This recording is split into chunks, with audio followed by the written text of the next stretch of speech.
When I first saw the promotions for Squid Game, I thought it was going to be a lighthearted reality TV contestant show, kind of like Takeshi's Castle or something. But it was anything but, with the gritty battle royale having scenes that will haunt your dreams. Seriously, I'm still not over episode 6. The show, which has been a massive hit on Netflix, is packed full of Easter eggs, foreshadowing, hidden details, and behind-the-scenes trivia. Some of which you may have missed the first time around, so we thought we'd take a look at them here. Let's go! One of the most notable visuals in the show are the uniforms and masks the guards wear in the games. Seeing as the soldiers are basically indistinguishable wearing the same costumes, they're given different shapes on their masks so people can tell the difference, with the circle representing workers, the triangle representing soldiers, and the square representing managers. And I have to admit, it's a game show and these look like PlayStation symbols to me, so maybe there's that too. However, the shape of the mask and the different roles they have were based on ants and an ant colony, which fits with the animal mask theme seen throughout the show. Jung Ho-yeon stole many a person's heart with her performance as Kang Se-bayok, with many fans falling in love with the character. What makes it even more impressive is that this is actually her first ever acting role. But Koreans will likely be very familiar with Jung Ho-yeon, as she is a well-known fashion model in the country and was a runner-up in the 4th contest of Korea's Next Top Model. Also, Lee Byung-hun, who plays the enigmatic frontman, is a well-established actor in Korea and has also appeared in a number of Hollywood movies such as The Magnificent Seven, G.I. Joe, and Terminator Genesis. Now this one's a bit contentious, but Song Gi-hun wins $4.5 million at the racetrack, and seeing as his number in the game is 456 and he wins $4.5 million and there are 6 zeros in a million, maybe that's also foreshadowing his number? Maybe?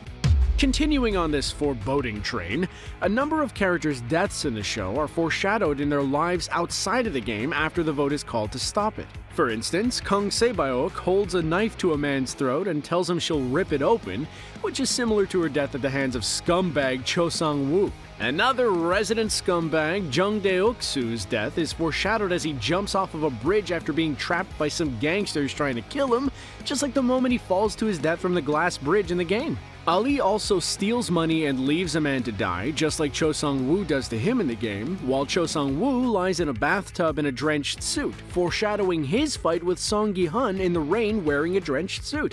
Still with the foreshadowing, at the arcade, Song Gi-hun picks a certain prize to give to his daughter due to the way it looks. Ironically, the box just so happens to resemble the coffins the players are placed in when they're eliminated, while the box has a realistic-looking gunlighter inside, perhaps indicating the true violence of the games. Another notable visual is the colorful and intricate staircase the players must ascend to get to the next game. Now, if those stairs seem familiar to you, there's a good reason for that. That's because they were inspired by Escher's Relativity, which is a lithograph print by the Dutch artist M.C. Escher and depicts a world in which the normal laws of gravity do not apply. This is pretty fitting, seeing as the laws of the normal world and society do not apply in the world of the games, or hell as the players call it. The knowledge of what the next game will entail is constantly sought after throughout the show, and players like the Doctor, who obtain information on the next game by providing favors, are eliminated due to it not being fair to the other players. However, every player had the opportunity to learn what game would be next if they paid close enough attention. That's because, on the walls of the dormitory where the players sleep, you can see murals of children playing different games, all of which are played at some point in the show. If you look closely, you can see an illustration for Red Light, Green Light, Tug of War, the Glass Bridge, and, of course, the Squid Game itself. That Oh Il-nam, aka Player 1, is actually the mastermind behind the games and the one who's running it from behind the scenes. While this was undoubtedly a shocking moment for many of us out there, myself included, there were actually many clues as to his real identity. For starters, the fact that the neighborhood in the marble game looks so much like the one he grew up in as a child, the fact that his number is 1 and that there are no other elderly players in the game, the fact that he has a deep knowledge about the games played, such as Tug of War, and his delight at playing Red Light, Green Light despite all the violence happening around him.